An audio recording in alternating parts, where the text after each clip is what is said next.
Last night, the police force, this is the London Met, announced a raft of restrictions upon protesters, issuing a Section 12 brackets 3 Public Order Act 1986 for the planned march route.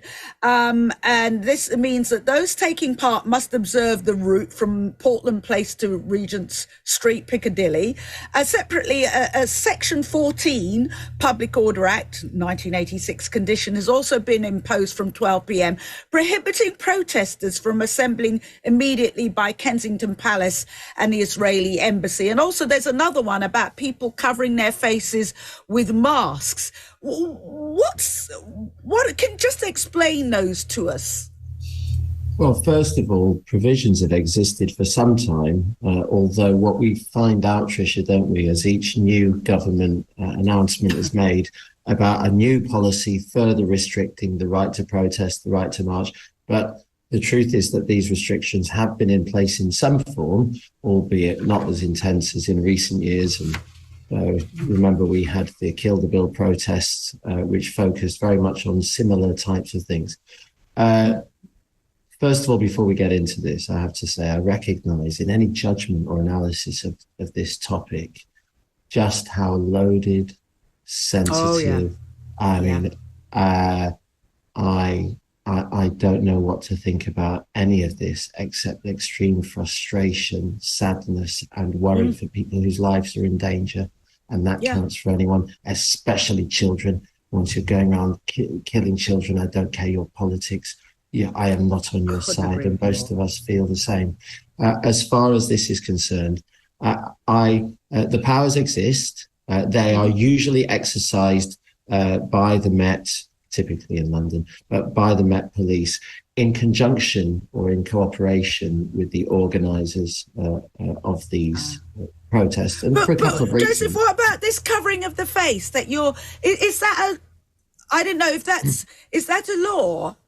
Well, I don't think that's been tested, but conditions can be made. And the reason for those conditions, I would assume, I'm not privy to the decisions that have happened behind the curtain of legal privilege, but I guess the presumption is that there is a concern that if there is that if people are, so to speak, in disguise, mufti, whatever phrase you want to use, concealing their faces, then there is a risk that will embolden them. And that is something certainly that we've seen increasingly, probably perhaps most visually characterized by those vendetta-type anarchists.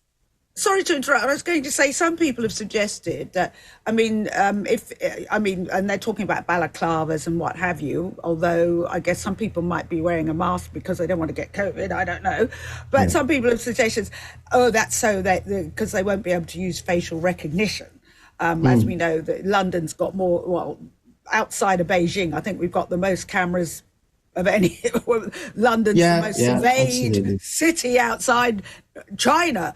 So I guess there are all those things.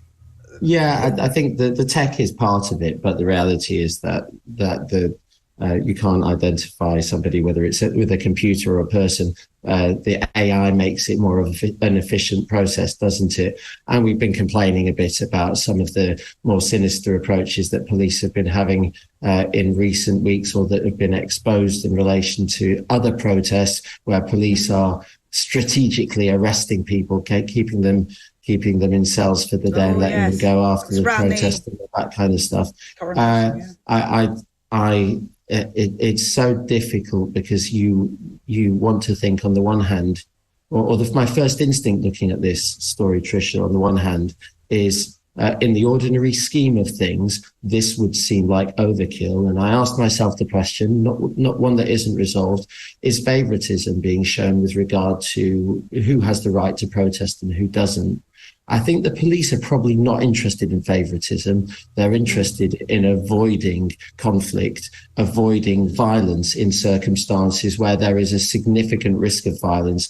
If you have two parties, for example, who are in close proximity to the other. I think what made me a little bit concerned was suggestions about the way in which people could carry flags and what they might be saying and all of that type of stuff. Yeah, they're not allowed to say HAMAS.